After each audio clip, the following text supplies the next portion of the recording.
Salut tout le monde, je m'appelle Nikita, j'ai 20 ans. Beaucoup d'entre vous seront gênés par l'histoire de ma vie, mais je dois quand même vous la raconter, afin de me libérer finalement de ce poids qui me pèse. Il se trouve que la nature a commis l'erreur de me mettre dans le corps d'un garçon. Voyez-vous ce que je veux dire? La nature m'a emballé dans la mauvaise boîte. J'aurais dû naître fille, pas garçon.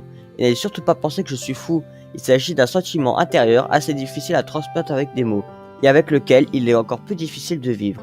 Il faut dire que je n'ai pas demandé une telle vie, mais pour une raison quelconque, j'ai eu un tel destin. Mais quelle est en fait la difficulté? C'est certainement la discussion que vous vous posez. Eh bien, si tu es né dans un corps masculin, cela veut dire que tu dois vivre comme un homme.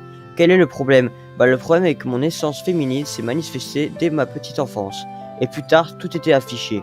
En premier lieu, j'ai une apparence très féminine, au point où si j'essaie n'importe quelle tenue féminine, vous ne pourrez pas me distinguer d'une vraie fille. Ma barbe ne pousse pas, et en effet, à part ma coiffure et les cheveux longs, et mes cils luxuriants, les poils ne poussent pas sur mon corps. Quant à mes mains, on ne peut pas les qualifier de masculines.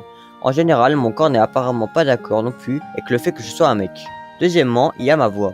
Elle ne sonne pas comme celle d'un homme, même pas comme celle du gars le plus mince. Et bah non, ce ne sont pas exactement des notes féminines qui sortent de ma voix. Comment était-ce possible? Vous comprenez maintenant quel est mon problème? Je me sens mal à l'aise et c'est dur pour moi, j'en ai marre. De tout, à vrai dire. Troisièmement, je n'ai jamais été intéressé par les activités masculines. J'aime seulement tout ce qui plaît d'habitude aux filles, j'écoute de la musique pop, je regarde les mélodrames, j'adore faire du shopping et passer beaucoup de temps à prendre soin de mon corps. Il y avait des moments où j'essayais de faire preuve de courage histoire d'éteindre toutes ces choses féminines en moi. Ainsi, une fois en été, juste après la fin du collège, j'ai décroché un job sur un chantier de construction.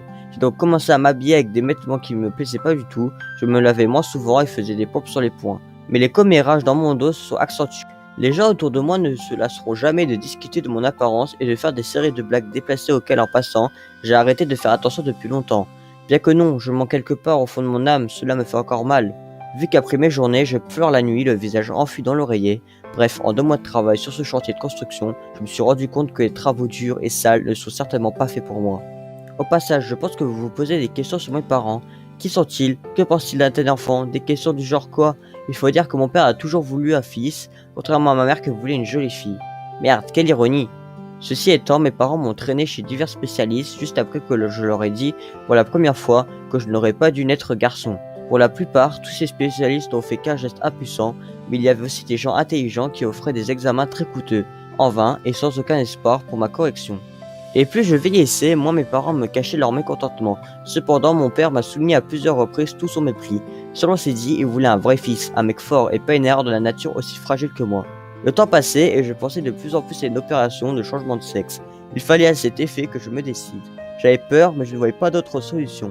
À l'âge de 19 ans, j'ai commencé à gagner beaucoup d'argent en développant les capacités fantastiques de designer. J'ai ainsi eu l'occasion de rassembler les fonds nécessaires pour cette opération coûteuse. Il y a 1 mois, j'ai terminé le processus préparatoire à l'opération. Et j'ai déjà transféré une partie de l'argent à la clinique, mais plus je me rapprochais de cette ligne, pire je me sentais. Pendant que je passais tout l'été et je me préparais pour l'opération, j'ai commencé à causer avec une infirmière sympa de la clinique où devrait se tenir cette dernière. Elle s'appelait Diana, et elle a remarqué que je doutais de l'opération en vue.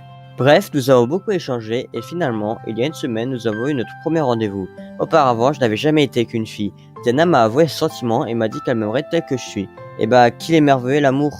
Je ne sais pas, mais depuis lors, il me semble que je suis également tombé amoureux de Diana. De plus, pour la première fois, j'ai eu le sentiment que je ne voulais pas devenir une fille. Est-ce possible que je me sois subitement transformé en un mec complet du jour au lendemain? Dans tous les cas, j'ai repoussé l'opération à un délai indéfini. Je vais voir où me mènera ma relation avec Diana. J'espère vraiment que Diana m'a été envoyée par le destin lui-même, histoire de compenser une telle erreur de la nature. Voilà mon histoire, chers amis. Merci de l'avoir écouté, je me sens mieux à présent. Assurez-vous de commenter de cette situation et abonnez-vous à la chaîne. Au revoir.